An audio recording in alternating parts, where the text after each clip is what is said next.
At the race in Pool A, wow, that Mary Berger has been on fire. She has, and like you said, the standing ovation, she was shocked. She had no idea. She could hear the crowd, but she didn't know they all left their seats to watch her do her victory lap yesterday, so she's looking forward to it again today, I'm sure. Yeah, she claims she's just a farm girl, but I know she's not just hanging around the farm quilting.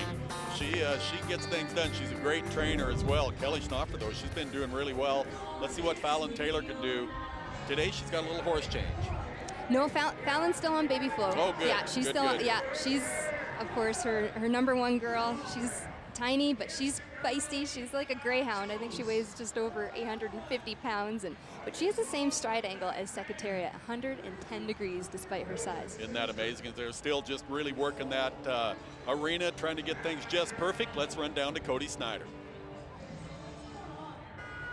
Court, you made a really good spur ride on that horse. What do you attribute that to? Trying to get a good spur out. You know, that horse, I had an okay spur out. It would have been a little better. You know, I think I could have really combed him up, but the horse that good, you know, gives you all the time in the world. Just go back to him and try to sit your feet. You're looking really healthy coming in here. Your feet are really moving fast. Yeah, I've been back home working quite a bit and staying in shape, eating better, so I'm feeling great. All right, good luck the rest of the way. Appreciate it. Just getting some last-minute finishes on the arena here as we get ready for the barrel race. We're going to start with Megan Swint. And I'll tell you, this girl, she started out the season, she won the Champions Challenge up in Rapid City. That's the first time I watched Megan. And, you know, right now, number 21 in the world standings. And we talked about it, Melissa, the money counts here at Calgary towards the world standings with the WPRA. All the money they win in the pools plus half the $100,000 if you end up winning it. Yeah, and Megan qualified via the WPRA Tour standings. Her great horse Sissy is out with an injury, so she's back home in Florida, and she's got some borrowed horses here. First 2 days didn't work out for her, and you're going to see her on her 5-year-old colt, Superboy, when they let her go. That's Cassidy Cruz and Taylor Jacob. Yeah, you see Megan back there pulling her hat down. She'll be the first out, and if there is any little bit of a slight advantage, it would be first out on the ground. The earlier you run, of course, the better the ground holds you. But one thing they do here, and I got to tip my hat to the Stampede guys, they run in and hand rake between every run. So they try to keep that ground as fair as ever. They are, and we've got quite a bit more moisture in the ground. The girls didn't get to practice this morning, so when I was speaking with Megan, she's feels like she's a little bit behind the 8 ball because she didn't get to ride Superboy in practice 2 days ago. She had those 2 borrowed horses, and she doesn't know what to expect. She's just gonna have to do what she's done her whole life and cowgirl up. Well, she's awful good at it. You're not 21st in the world standings by being average. And the other thing, she hasn't picked a checkup, so she can't just kind of go through the motions and see what's gonna happen. She needs to start winning in order to make it back to the championship on Sunday. So this is Superboy, registered name Oh No Frosty. Like I said, 5-year-old Sorrel Gelding has only been to 1 rodeo this year. So she has no expectations, and sometimes that can big slip coming in. And as we all know, horse trainers out there watching, you got to season your horses. It's really tough to do that at a big place like Calgary Stampede, but Megan had to gamble, and she's just gonna have them go around the pattern here, and he's moving out just fine. Yeah, the big slip really cost her on the first barrel, and she just kind of made a nice, safe run. Coming into that first barrel, she grabs that horn, and there's nothing underneath of him there as he's starting to rate, prepare for that turn. So the first one out and the first slip, much like we watched the other day with Fallon Taylor. What's it do for the next girl? This is Taylor Jacob that's coming in. Well, it's going to be tough for Taylor as well because she's made a horse change. She's on Madonna. This is Sissy B Gold. It's owned by Rick and Don Ringstaff out of Giddings. Goes to the left, and she's just going to ease her in there because, again, we want to stay safe, and we're going to learn a lot about this mare that Kelly Ringstaff maturity. She's 7 years old. Really Rady set up there. Nice clean run, real nice setting run. the pace. We'll see now how much speed she has. Looks pretty good, 18 and 16 100ths. That'll set the pace now for the rest to follow. Nice little horse, just ran so nice, straight up and down. Handled the ground good.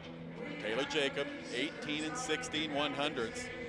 Well, we're wondering what Mary Berger could do. We're about to find out. Here she comes. her husband, Carrie, he's the farrier, but he talks to her, he says, you're not nervous enough, you know, when you come up there, you're just looking too cool. Well, you know, you've talked about Mo, too, how he turns that first barrel, almost like he tries to shoulder in. He would be difficult to ride, in my opinion. Absolutely. He tips that nose to the inside, not towards the barrel. So she has to have that line perfect, and he handles the ground awesome underneath her. Listen to this crowd. Oh, listen to the crowd. She is an in-house favorite already, and she's only competed 2 days here. And she has both stirrups this time, and she rounds third. He made a little mistake going off there. That's not going to hurt him at all. Not much. 18 and 8/100ths. Mary Berger takes the lead, but that's her slowest time yet here at the Stampede.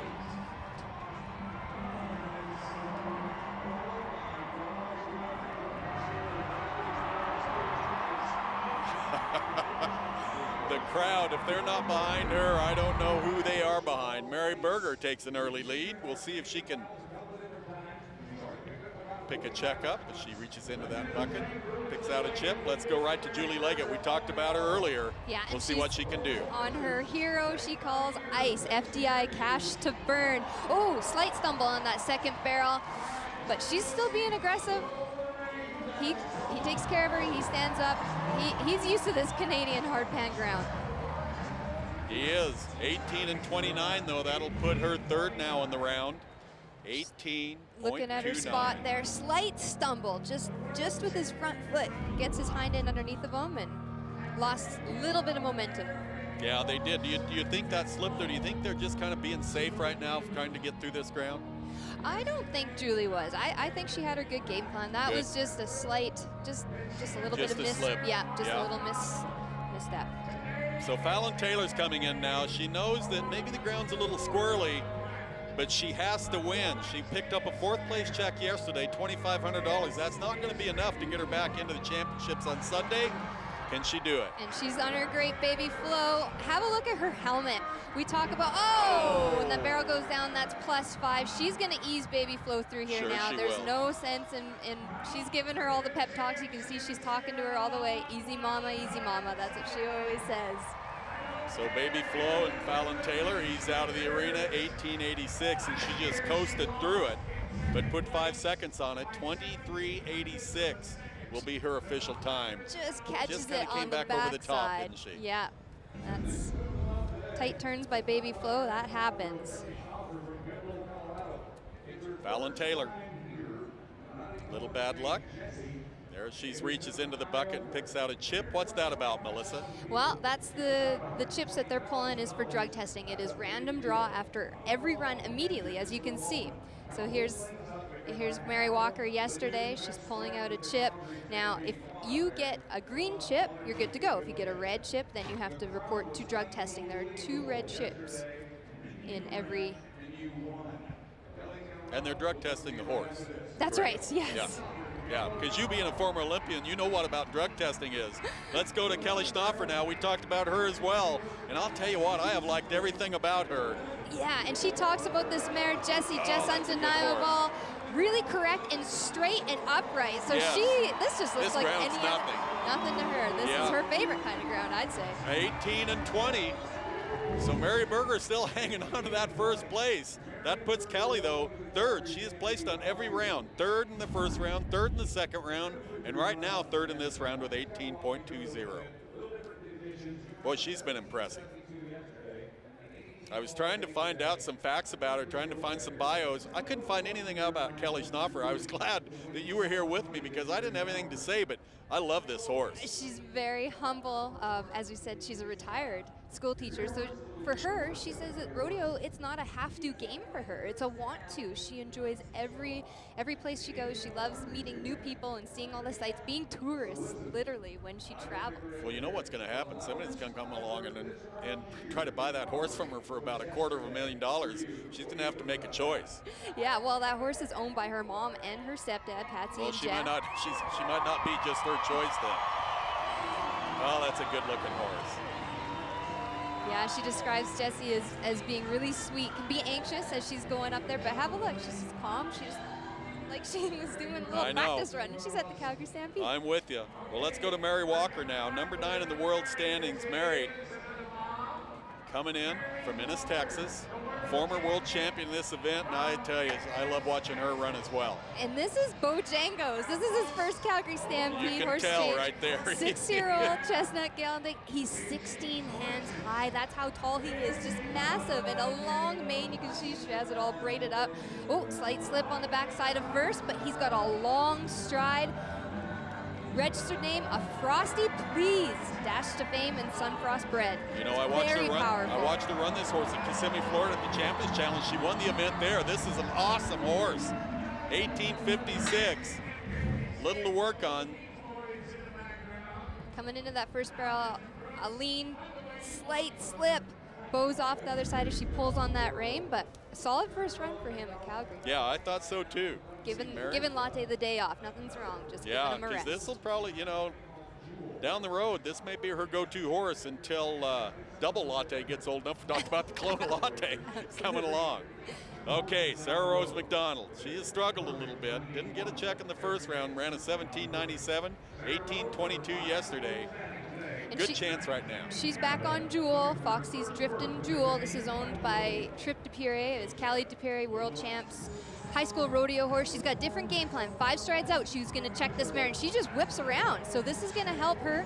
Watch her, she's checking her up, having her stand. Oh, and a slight slip, stumble around second. She said yesterday was scary. This mare slipped on all 3 barrels. She had to ride a lot smarter today. So let me ask you this, because you know you shoe horses differently for all different kind of things. You know, you put more traction on them, less traction. Do you think that'd make a difference here? It possibly could, but there's a lot of moisture and movement in this ground here. Yeah. The girls wouldn't have known. They didn't get to practice this morning after that rainstorm last night. Sometimes it comes down to experience of being able to run here several times before you get that game figured out. 1861 for Sarah Rose McDonald, 18 and 8/100ths. Mary Berger is still holding on to that lead. Let's see what Cassidy Cruz can do. A Gillette, Wyoming cowboy, number 10 in the world standings. She's made a trip to the Wrangler National Finals. She is good. And her good horse, JJ, is fine. She's just resting him right now. So she's on JD, Genuine Diamond Dun, 13-year-old gelding, owned by Anna Allhouse, 14-year-old girl that's traveling with Cassidy. Oh, and she's not afraid to get going to that first barrel, is she? Yeah, he slipped on the backside, and he's really rady and front-endy. You can see getting ready, keeping her safe, but let's see if he can get around. See how he pops out of the ground there. That's losing time. Hung up a little, but still might be enough. No, 1862 for Cassidy Cruz. So a safe run, but just not forward motion. That's so important. These horses should be looking like it's effortlessly for them. But when they're popping up and down and their feet are moving all over the place, they're losing time. Well, that brings us to one left, and it's a good one. Here she comes. She looks like she's out just getting ready to go to school. This is Ivy Conrado, and she is on fire this year. Number 2 in the world standings. Of course, she follows the number 1 girl in the world standings. That's Mary Berger. So they got a battle going on within a battle here at the Calgary Stampede, and she's riding Tibby again this afternoon. That's right. That was her dad, Kelly, the great trainer, futurity this mare.